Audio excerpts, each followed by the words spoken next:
William had always been different from the other palace servants. While they hurried through their daily tasks with heads down and mouths shut, he found himself drawn to the mysteries that lurked in every corner of the ancient building. The massive stone walls seemed to whisper secrets, and the long corridors held shadows that danced with stories untold. On this particular morning, the autumn rain drummed against the tall windows as William polished the marble floors in the East Wing. He had been working at the palace for 3 years now, ever since his father's death had left his family without income. At 19, he was young but observant, with dark eyes that missed nothing and a mind that questioned everything. The palace was older than anyone could remember. Some said it had been built 500 years ago. Others claimed it was even older. What everyone agreed on was that it held secrets. Servants whispered about strange sounds in the night, about rooms that appeared and disappeared, about passages that led nowhere. But William had never seen any evidence of these mysteries until today. He was working near the library when he noticed something odd. The pattern in the marble floor didn't quite match up near the base of an enormous bookshelf. While the rest of the floor showed perfect geometric designs, this section had a slight irregularity. Most people would have ignored it, but William couldn't let it go. Setting down his cleaning cloth, he knelt and ran his fingers along the strange pattern. The marble felt different here, cooler somehow. As he pressed down, he felt the slightest give, as if the stone was not quite solid. His heart began to race. Looking around to make sure he was alone, William pushed harder against the irregular section. To his amazement, a small portion of the floor shifted downward with a soft clicking sound. It was a hidden mechanism, disguised perfectly to look like ordinary marble. The bookshelf, which had always seemed permanently fixed to the wall, suddenly swung inward with a low, grinding noise. Behind it, William could see the beginning of a stone staircase descending into darkness. Cold air rushed up from the opening, carrying with it the scent of ages, old stone, damp earth, and something else he couldn't identify. William's hands trembled as he stood up. Every logical part of his mind told him to close the passage and pretend he had never found it. Palace servants who poked their noses into forbidden places often disappeared without explanation. But his curiosity was stronger than his fear. He grabbed a small oil lamp from a nearby table and lit it carefully. The flame cast dancing shadows on the walls as he approached the hidden staircase. The steps were worn smooth by centuries of use, suggesting that many people had walked this path before him. Taking a deep breath, William began his descent into the unknown. The staircase spiraled downward for what felt like forever. William counted 47 steps before he reached the bottom. Here, he found himself in a narrow corridor carved directly from the rock beneath the palace. The walls were covered with strange symbols that looked nothing like any writing he had ever seen. As he walked forward, his lamp illuminating only a few feet ahead, William noticed that the air was growing warmer. This surprised him, as he had expected it to get colder the deeper he went. The corridor stretched on for perhaps 50 yards before opening into a vast chamber that took his breath away. The room was enormous, easily as large as the palace's great hall above. But what made William gasp was not the size, but what filled the space.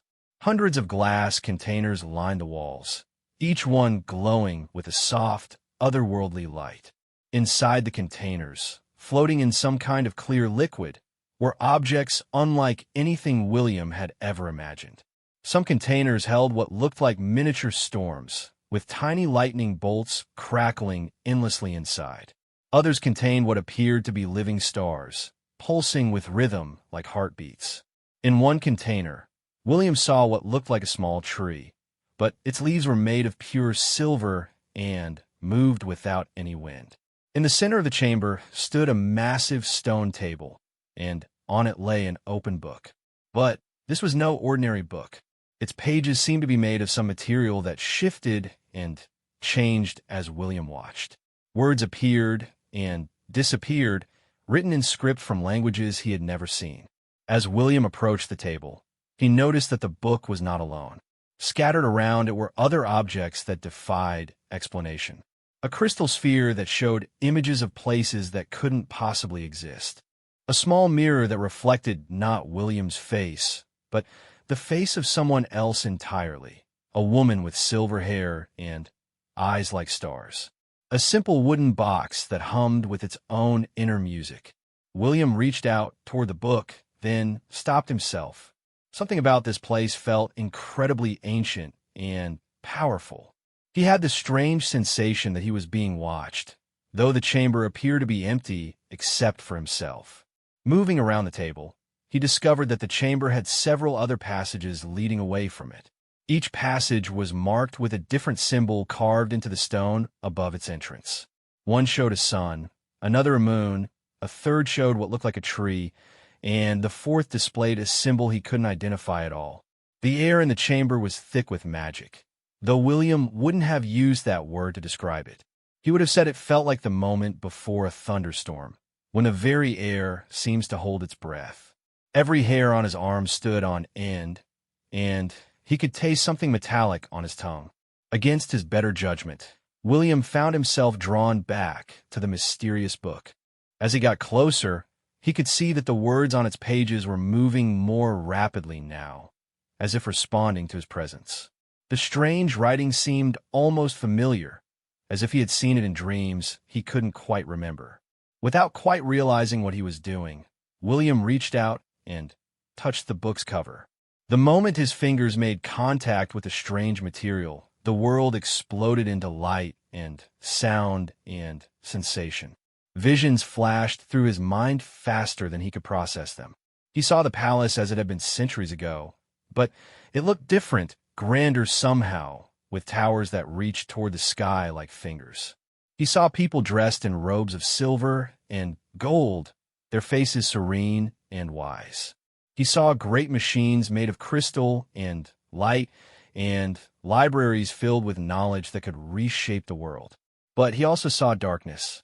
Wars fought with weapons that turned day to night.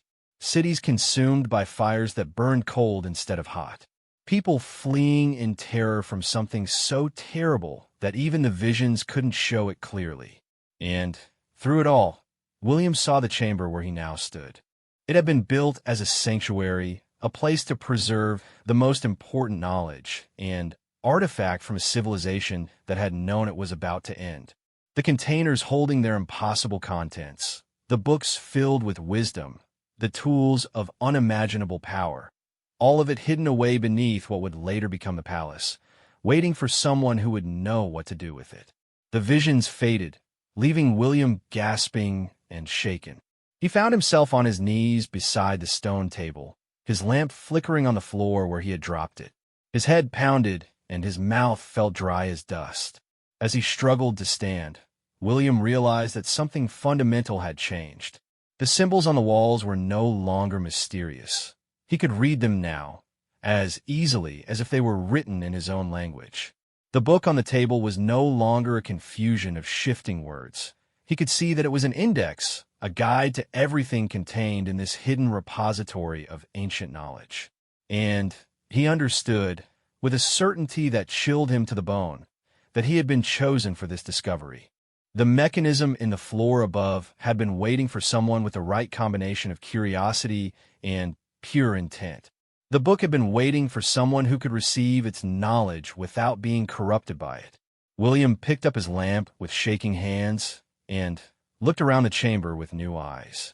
He could see now that the containers were not just holding curiosities. They were preserving pieces of a lost world, fragments of knowledge, and power that could change everything if used wisely, or destroy everything if they fell into the wrong hands.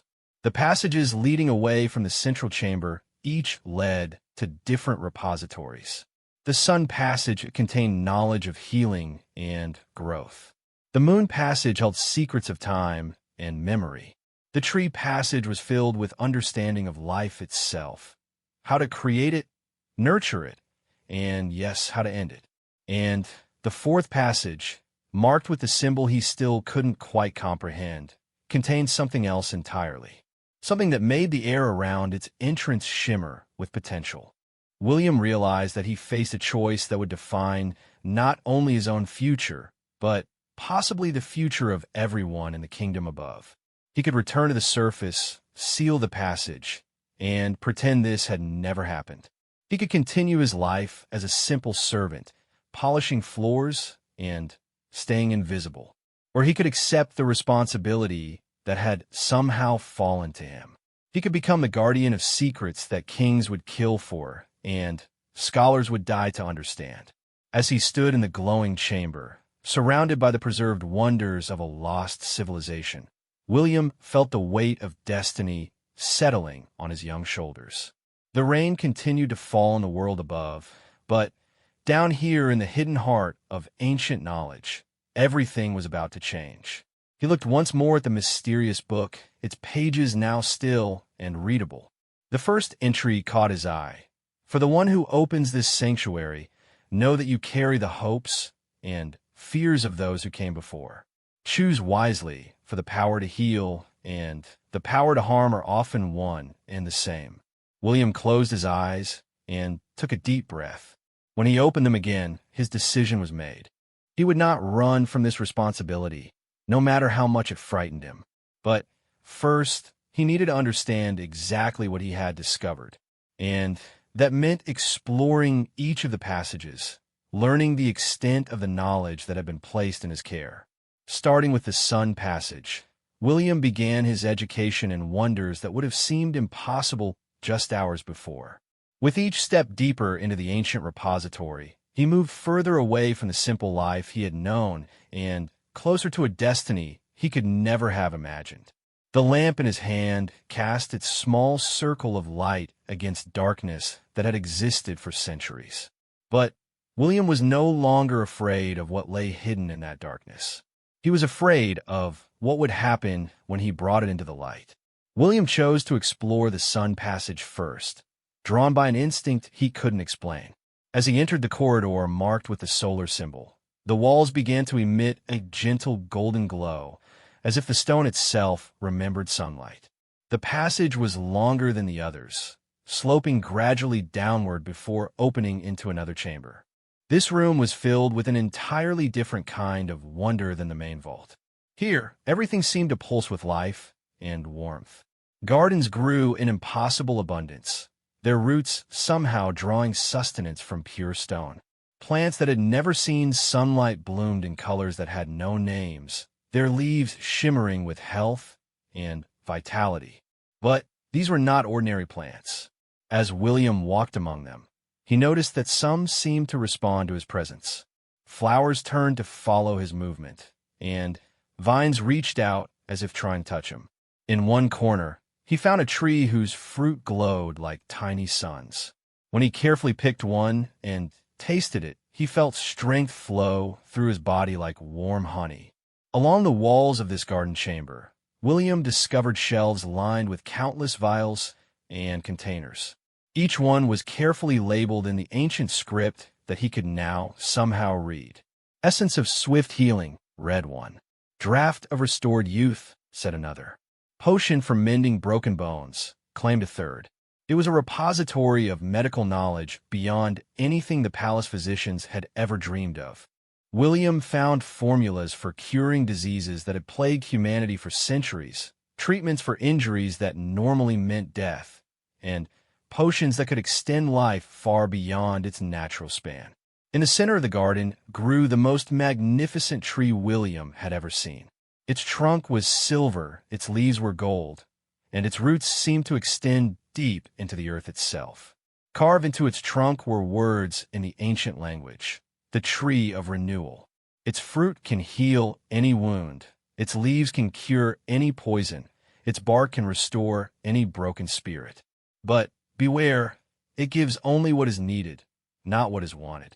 As William studied the miraculous tree, he heard footsteps echoing from the main chamber. His heart froze with terror.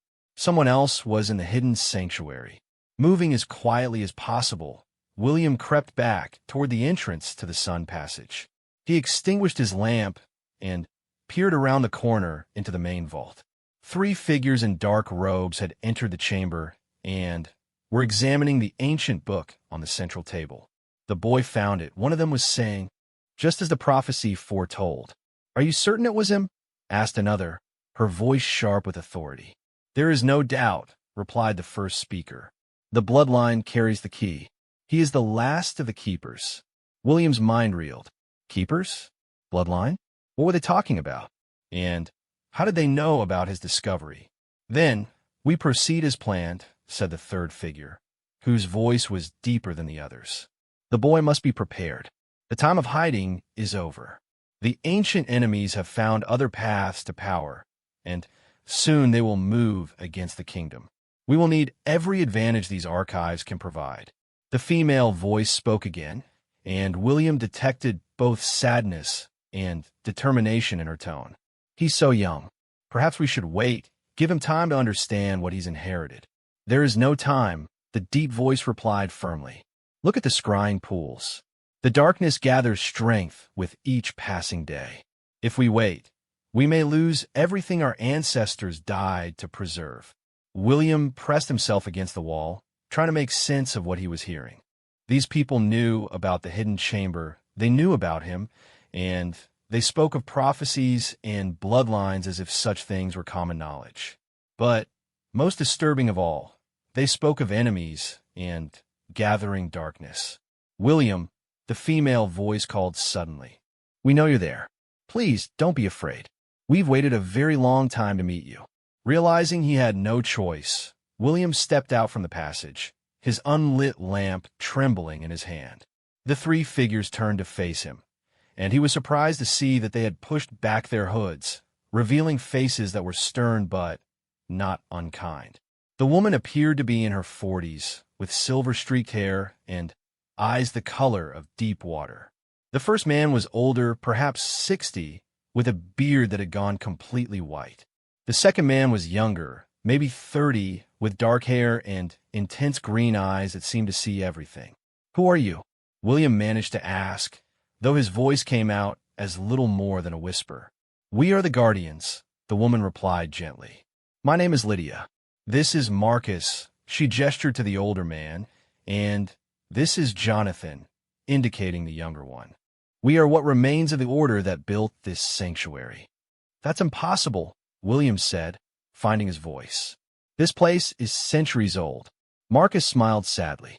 "Not all of us age at the same rate, young William. Some of the knowledge preserved here includes ways of extending life when the need is great enough. We have watched over this place, and we have watched over your family for many generations." "My family?" William's head was spinning. "What does my family have to do with any of this?"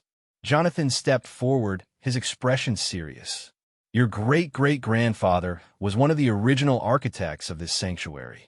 When the old kingdom fell and the new palace was built above these chambers, your bloodline was chosen to carry the key that would one day reopen this place." "The key." William looked down at his hands, confused. "Not a physical key," Lydia explained. "A key in your very blood, in the essence of who you are. Only a descendant of the original keepers could activate the mechanisms that seal this place. Only someone of pure intent and genuine curiosity could safely access the knowledge stored here."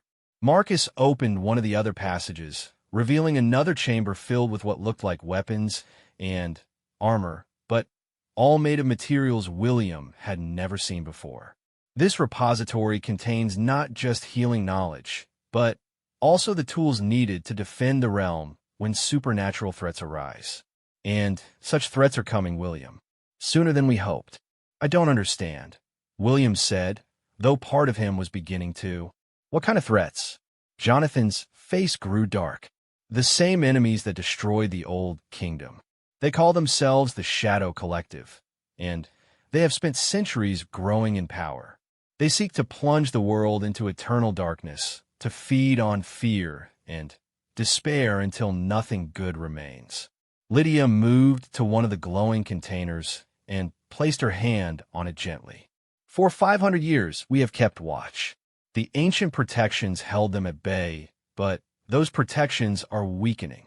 And recently, we've discovered that they have found another source of power. They're no longer simply hiding in the shadows, waiting for their chance. They are actively moving against the kingdom. "Show him," Marcus said quietly. Jonathan led William to what he had initially taken for a simple mirror, but as they approached, the surface began to shimmer and change. Images appeared in the reflective surface, showing scenes from around the kingdom that made William's blood run cold. In villages throughout the realm, people were disappearing. Not all at once, not in any way that would cause immediate alarm, but consistently. A farmer here, a merchant there, a child who wandered too far from home. And those who remained spoke of strange dreams, of voices calling to them in the night, of shadows that moved without anything to cast them. "It's starting again," Lydia whispered, "just as it did 500 years ago. First the disappearances, then the nightmares, then the direct attacks." "But why now?" William asked, though he suspected he already knew the answer. "Because the sanctuary has been opened," Marcus explained. "The same magical resonance that allows you to access this knowledge also sends signals to those who would misuse it. They know that the ancient weapons and wisdom are available again. They will try to take this place, or at least prevent us from using it to stop them." William looked around the chamber with new eyes. Every artifact, every book, every glowing container now seemed less like a wonder and more like a responsibility. "What am I supposed to do? I'm just a servant. I don't know anything about fighting shadows or saving kingdoms." "Neither did your great-great-grandfather when he first took on this role," Lydia said with a small smile. "But he learned, and he helped save the world. The knowledge is here, William. Everything you need to understand your heritage and your purpose." Jonathan gestured toward the passages leading from the main chamber. Each repository contains not just artifacts and potions, but also training grounds and libraries. The Sun Passage holds healing knowledge, yes, but also combat techniques that channel inner light against darkness. The Moon Passage contains wisdom about time and memory, but also ways to see across great distances and pierce illusions. "And the Tree Passage?" William asked, remembering the fourth corridor. Marcus and Lydia exchanged a look before Marcus answered. "The Tree Passage contains knowledge of life itself.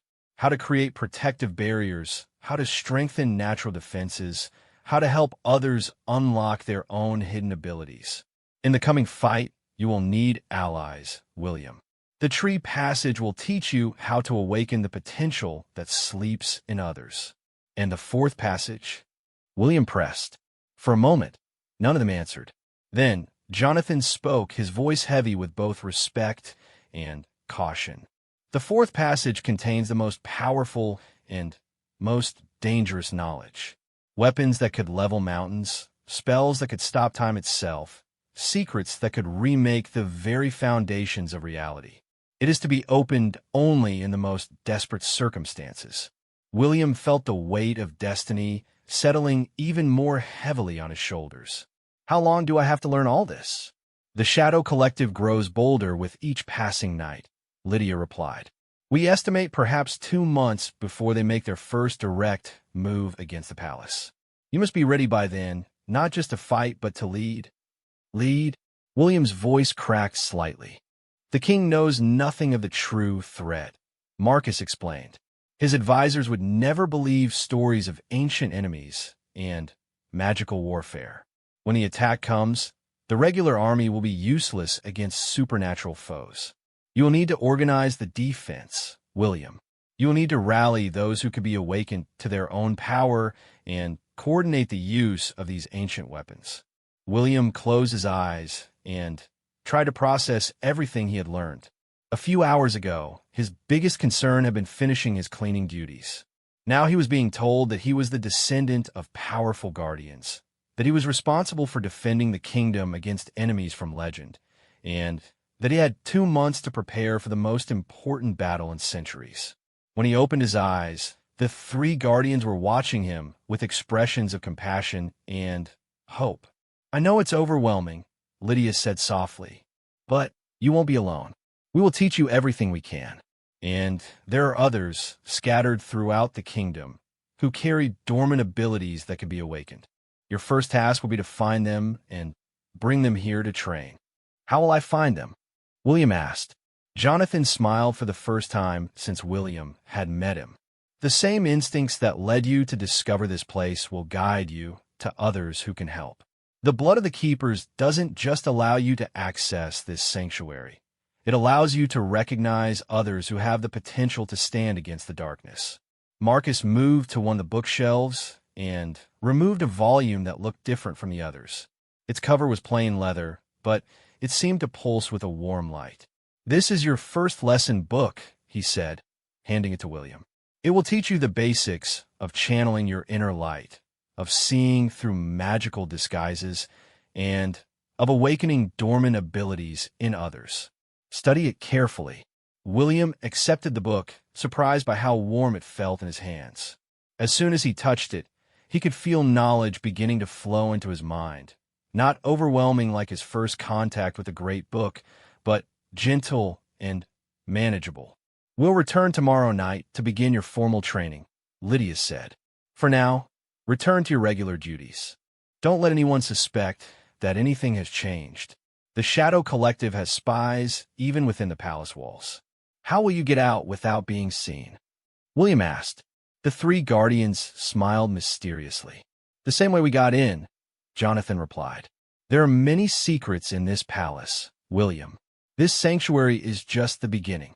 As William watched in amazement, the three figures simply faded away, becoming transparent and then disappearing entirely. He was alone again in the glowing chamber, but everything had changed. Looking down at the book in his hands, William realized that his old life was truly over. Tomorrow he would begin learning to be something he had never imagined possible: a guardian, a protector of ancient knowledge, and perhaps the kingdom's only hope against the gathering darkness. He made his way back through the passages, sealing the entrance carefully behind him. As he returned to his cleaning duties, the book hidden safely in his room, William tried to act normally. But inside, he was already beginning to change, to become the person he was meant to be. The first lesson in the book would teach him to see with more than his eyes, to sense the presence of those who might become his allies. Tomorrow night, his real education would begin, and somewhere in the shadows, ancient enemies were stirring, sensing that their time of hiding was coming to an end. The game was beginning again, just as it had 500 years ago. But this time, William would be ready. William spent the next 3 weeks living 2 completely different lives. During the day, he continued his duties as a palace servant, cleaning floors and polishing furniture as if nothing had changed. But every night, after the castle grew quiet, he would slip down to the hidden sanctuary to train with the 3 guardians. The learning was unlike anything William had ever experienced. The books in the sanctuary didn't just contain words on pages. They contained living knowledge that flowed directly into his mind when he touched them. Within days, he could perform feats that would have seemed like magic to anyone watching. He learned to see with inner sight, perceiving the true nature of people and things beyond their surface appearance. This skill proved invaluable during his day job, as he began to notice things about the palace inhabitants that he had never seen before. Lady Margaret, one of the Queen's attendants, had a faint shimmer around her that indicated dormant magical ability. Thomas, a stable boy only a year younger than William, carried the same kind of inner light that the guardians had told him to watch for. Most disturbing of all, 3 of the king's advisors had dark auras that suggested they were not entirely human. Shadow agents. Jonathan confirmed when William reported his observations. They've been placed in positions of influence throughout the kingdom. When the time comes for the main attack, they will work to paralyze the kingdom's response from within. "Shouldn't we warn the king?" William asked during one of their nightly training sessions. Marcus shook his head grimly. "King Edmund is a good man, but he has no experience with supernatural threats. If we told him that 3 of his most trusted advisors were actually servants of an ancient evil, he would think us mad, and the shadow agents would simply disappear and reappear elsewhere with new identities. Then, what do we do about them? William pressed. We watch them carefully, Lydia replied. And when the time comes, we make sure they cannot interfere with our plans.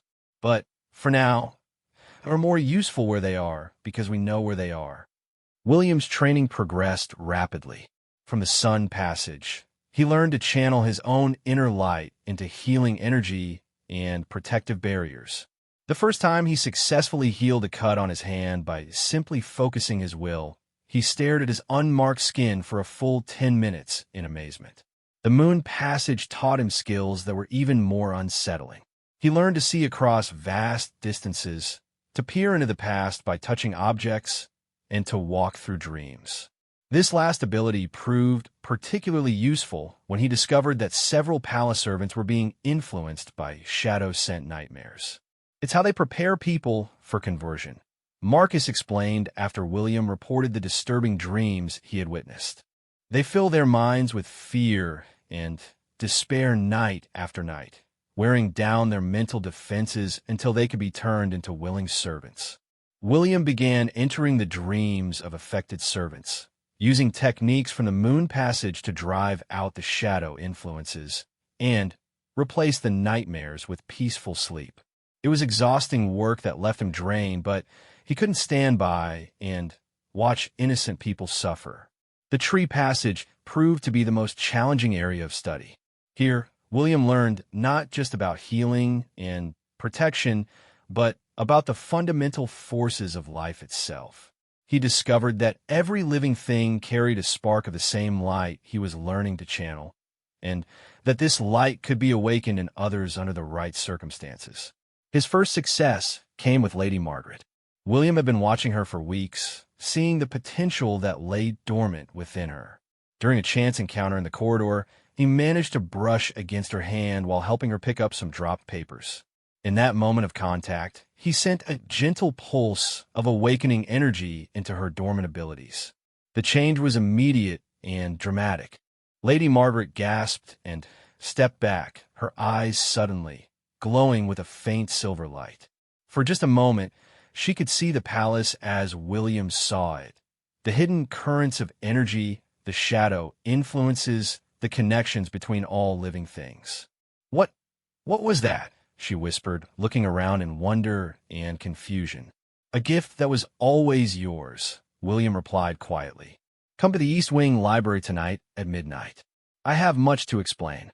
That night, William carefully revealed the truth to Lady Margaret, showing her the entrance to the sanctuary and introducing her to the guardians. She took the revelations better than William had expected, perhaps because her newly awakened sight allowed her to perceive the truth in everything they showed her.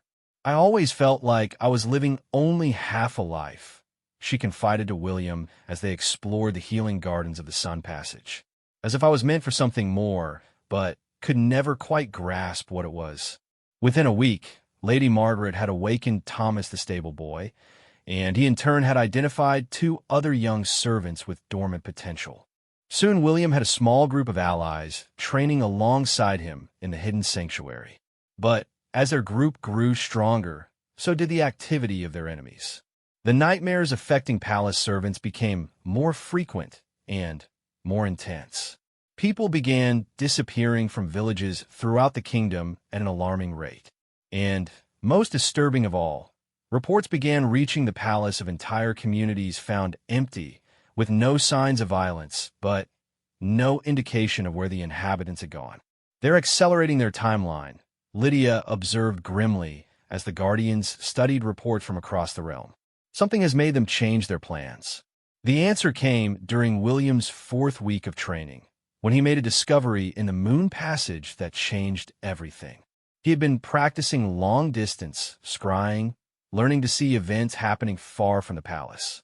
As his skill improved, he found himself able to peer farther and farther afield, until one night his sight reached beyond the kingdom's borders entirely. What he saw there made his blood freeze in his veins. Massed on the kingdom's northern border was an army unlike anything from the natural world. Thousands of figures in black armor that seemed to absorb light rather than reflect it. creatures that moved like men but cast no shadows.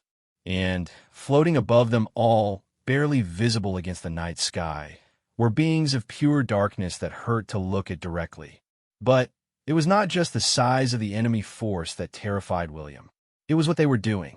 The army was building something, a massive structure of black stone and twisted metal that pulsed with malevolent energy. As William watched, he realized what he was seeing. It was a portal, a gateway that would allow the Shadow Collective to bring through reinforcements from whatever dark realm they originally came from. And it was nearly complete. William raced back to the main chamber where the Guardians were working with the other awakened servants. "They have an army," he gasped, struggling to catch his breath. "Thousands of them, massed at the northern border. And they're building a portal." The three Guardians exchanged looks of alarm and resignation. "How long until it's finished?" Marcus asked tersely. William closed his eyes, recalling the details of what he had seen. "Days, maybe a week at most. Then, our time of preparation is over," Jonathan said, moving toward the passage marked with the fourth symbol. "We must open the final repository." "No," Lydia said sharply. "You know the dangers. We agreed to use those weapons only if all else failed." "All else has failed," Marcus replied grimly. "We have 6 awakened Guardians, counting William, and an army of 1,000 approaches. The conventional forces of the kingdom will be swept aside like leaves before a storm."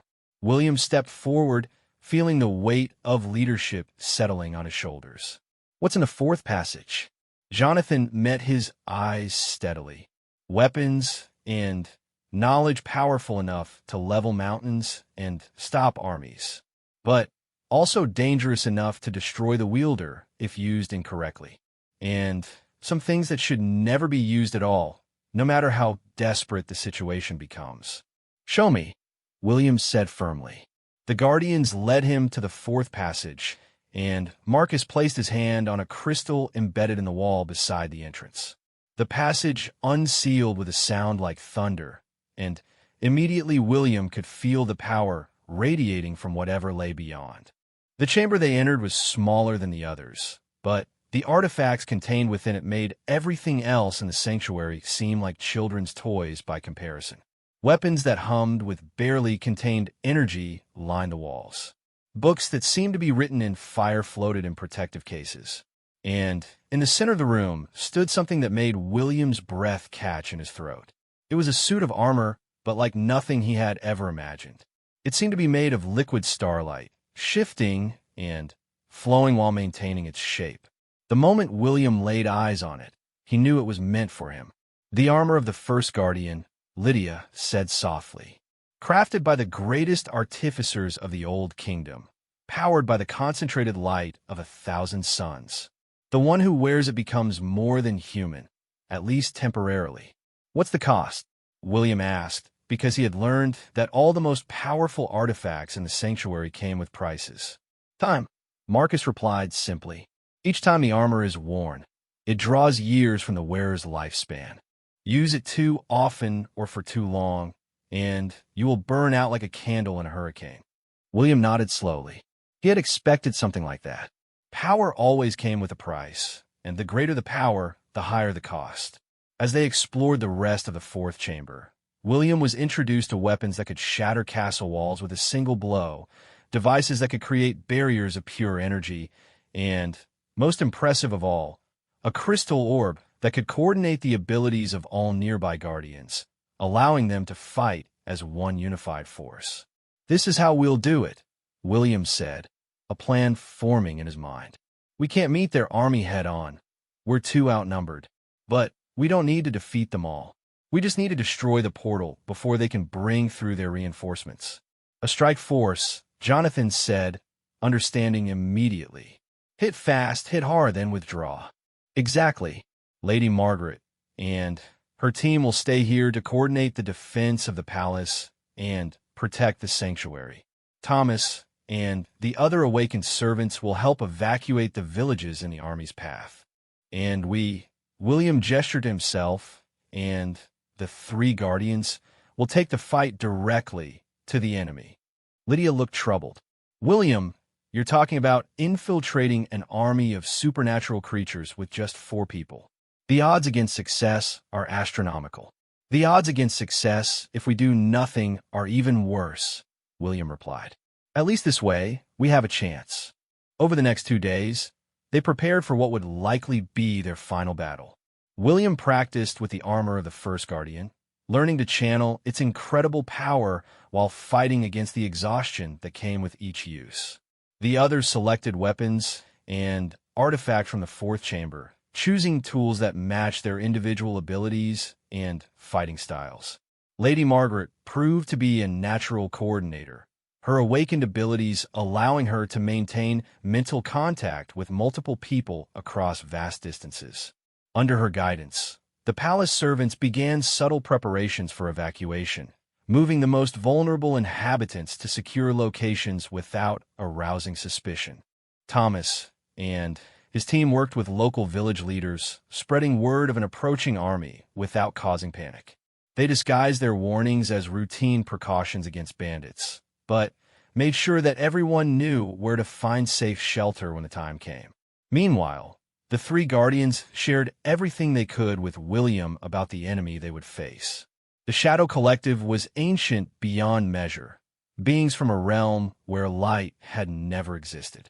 They fed on fear, despair, and darkness, growing stronger as they consumed the hope and joy of their victims.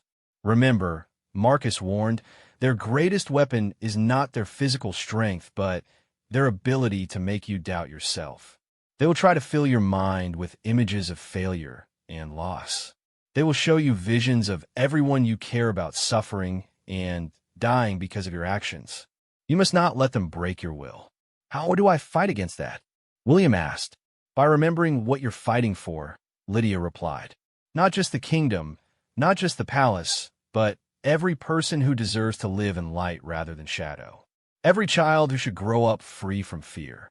Every parent who should see their children safe and happy. On the evening before their planned departure, William stood in the main chamber of the sanctuary, looking around at the accumulated wisdom of ages. Tomorrow he would leave this place, possibly forever, to face an enemy that had already destroyed one great civilization. But as he watched Lady Margaret coordinating with distant allies, as he saw Thomas preparing weapons with calm determination, as he observed the 3 guardians making their final preparations with centuries of experience behind them, William felt something he hadn't expected. Hope. They were outnumbered, outgunned, and facing odds that would have made any rational person surrender. But they were not any rational people. They were the inheritors of a legacy of light, the guardians of knowledge and wisdom that had survived the fall of kingdoms and the passage of centuries. And tomorrow, they would either save the world or die trying. William picked up the armor of the First Guardian, feeling its warmth against his skin. Whatever happened in the battle to come, he would face it as his ancestors had, with courage, with hope, and with the unshakable conviction that light would always triumph over darkness, no matter how impossible the odds seemed. The final test was about to begin. The journey to the northern border took William and the 3 guardians 2 days of hard travel. They moved through the countryside under cover of darkness, using paths known only to those who had walked them for centuries. The closer they got to their destination, the more obvious it became that something unnatural was affecting the land itself. Plants withered without cause. Animals fled southward in great migrations.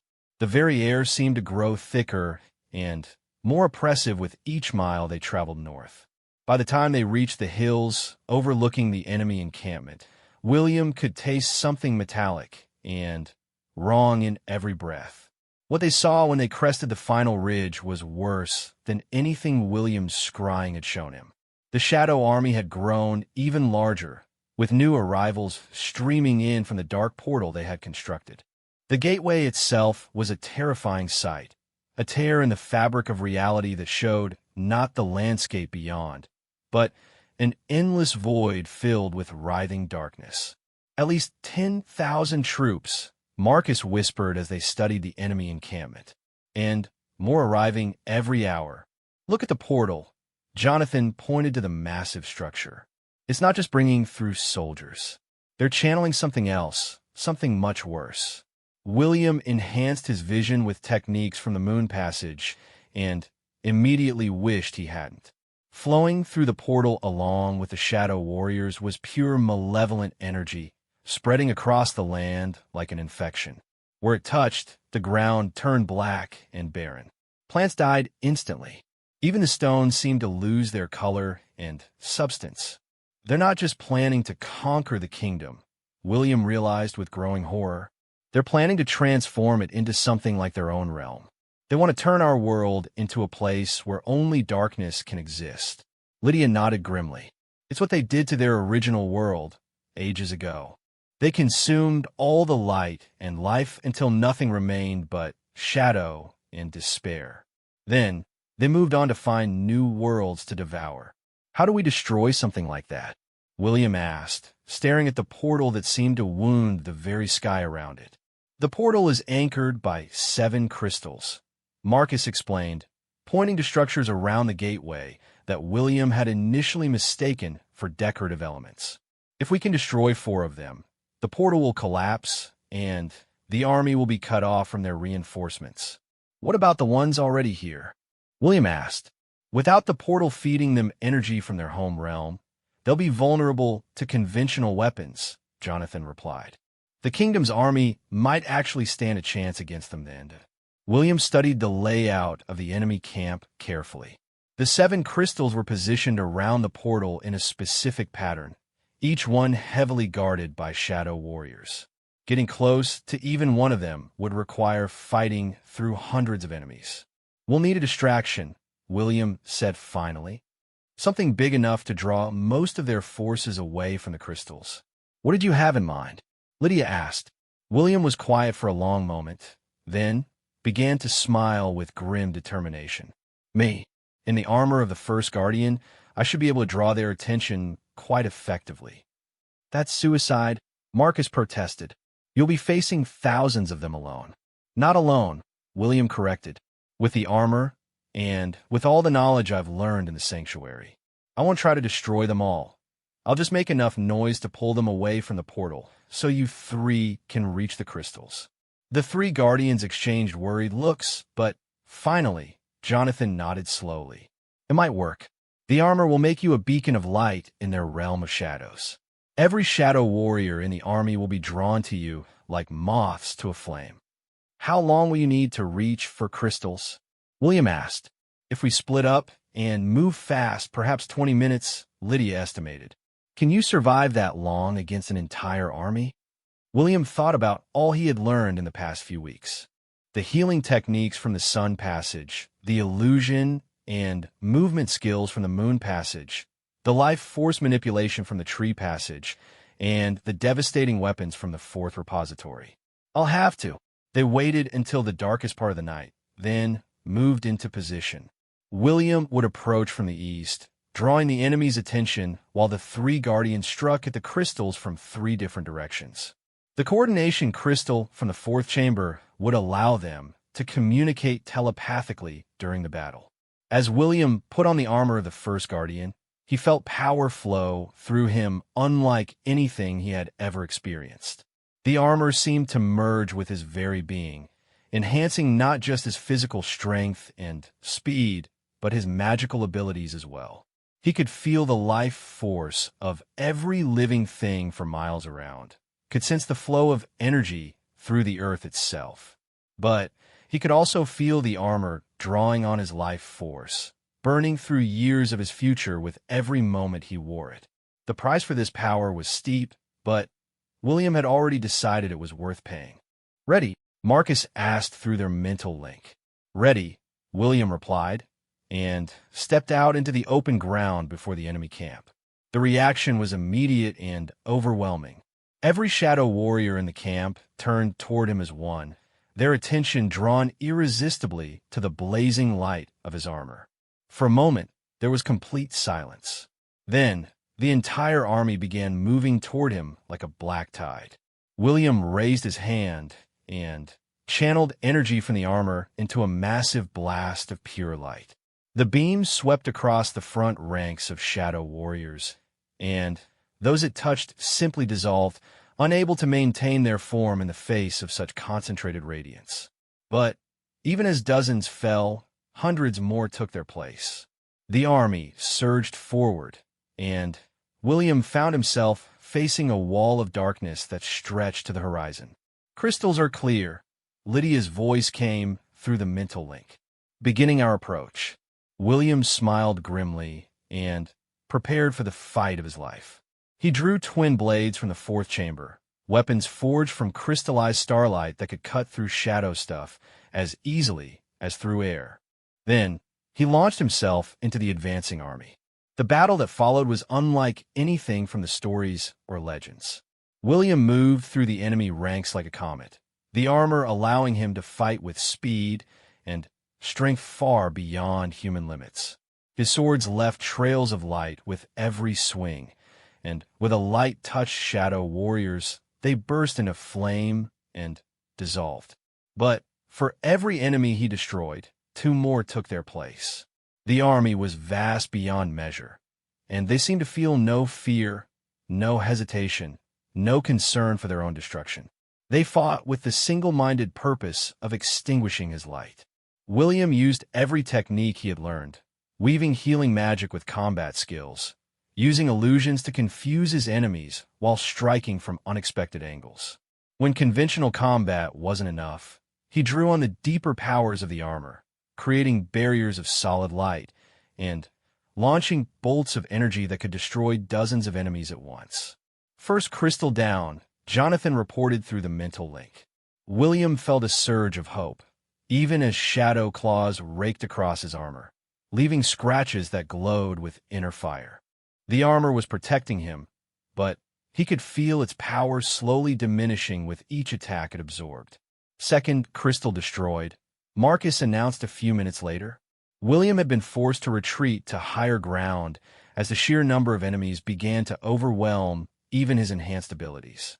He stood atop a small hill, surrounded by the dissolved remains of countless shadow warriors, but still facing thousands more. His breathing was becoming labored, and he could feel the armor drawing more heavily on his life force as its power reserves depleted. Third crystal eliminated. Lydia's voice carried relief and exhaustion in equal measure. "One more," William whispered, then raised his voice to a shout that echoed across the battlefield. "Is that all you have? I've faced scarier shadows in candlelit rooms." The taunt had the desired effect. Every remaining shadow warrior in the army abandoned whatever they had been doing and converged on his position. The ground itself shook under the weight of their charge. William channeled everything he had left into one final display of power.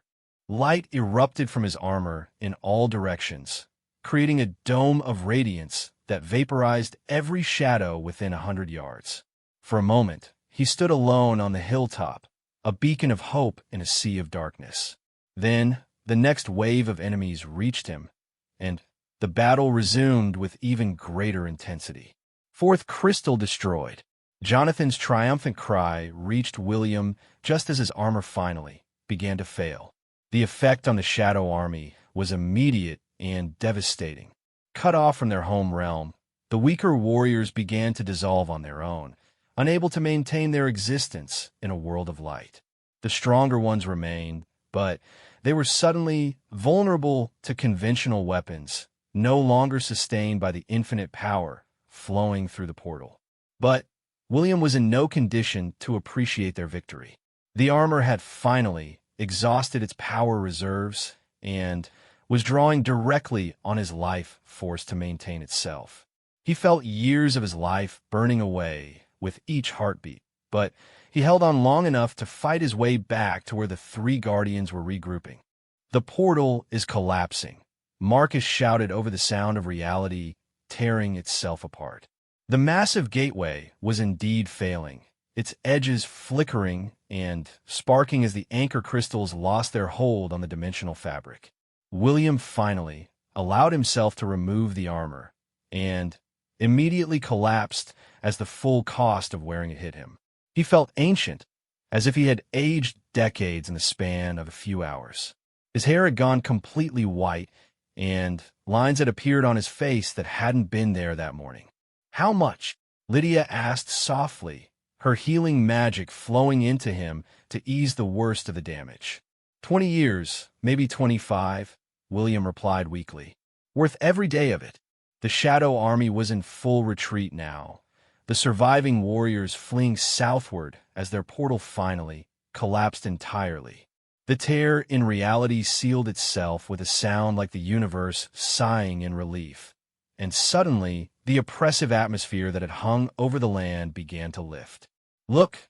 Jonathan pointed toward the horizon, where the first rays of dawn were beginning to appear. As the sunlight touched the battlefield, the last of the weaker shadow warriors dissolved into nothingness.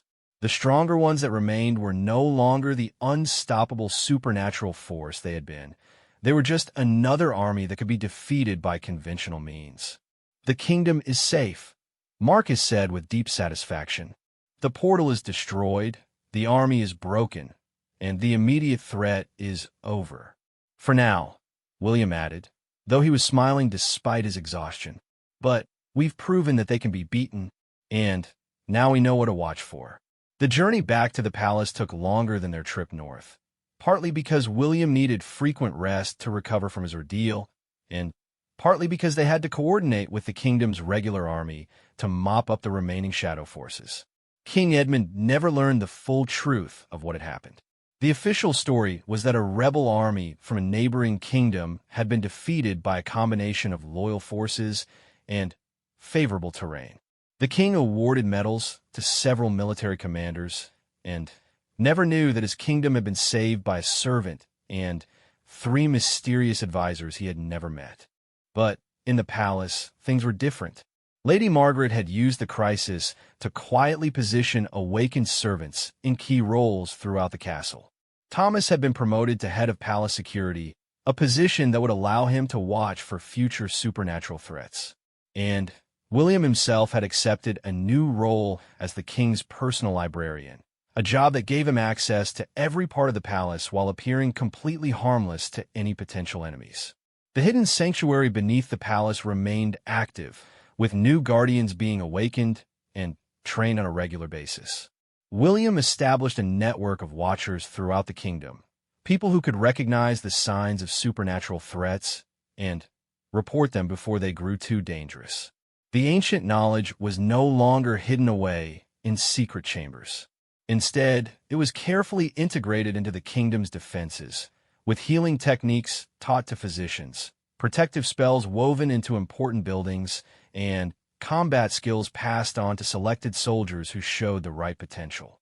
Years passed, and William continued to grow older faster than he should have, the price of using the armor still taking its toll.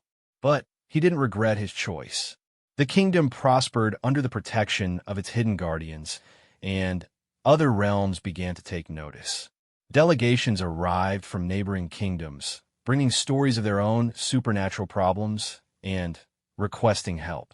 William found himself at the center of a growing network of defenders, sharing knowledge and resources with allies across the known world. On quiet evenings, when his duties were done and the palace was at peace, William would return to the sanctuary beneath the floors he had once polished. He would walk among the glowing containers and ancient books, remembering the terrified young servant who had first stumbled into this place of wonders. That boy had been looking for nothing more than the answer to a small mystery in the marble floor. Instead, he had found his destiny. Lady Margaret often joined him on these visits, and together they would plan new ways to protect their world from the darkness that always lurked at the edges of civilization. Thomas would report on new potential guardians he had identified, and the 3 original guardians would share news from their travels to distant lands. The Shadow Collective had been defeated, but they had not been destroyed. Somewhere in the spaces between worlds, they plotted their return. And when they came again, as William knew they eventually would, the kingdom would be ready. But for now there was peace. Children played safely in the palace gardens. Merchants traveled the roads without fear. farmers brought in their harvests without worrying about supernatural predators. And, in a hidden chamber beneath an ancient palace, the light of preserved wisdom continued to glow, tended by guardians who understood that some secrets were worth any price to protect. William had entered a secret chamber as a curious servant and emerged as the protector of his world. He had discovered that the most powerful magic was not in ancient artifacts or mystical weapons, but in the courage to stand against darkness even when victory seemed impossible.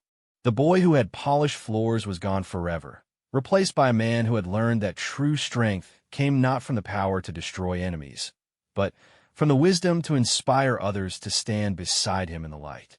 And, in the end, that made all the difference.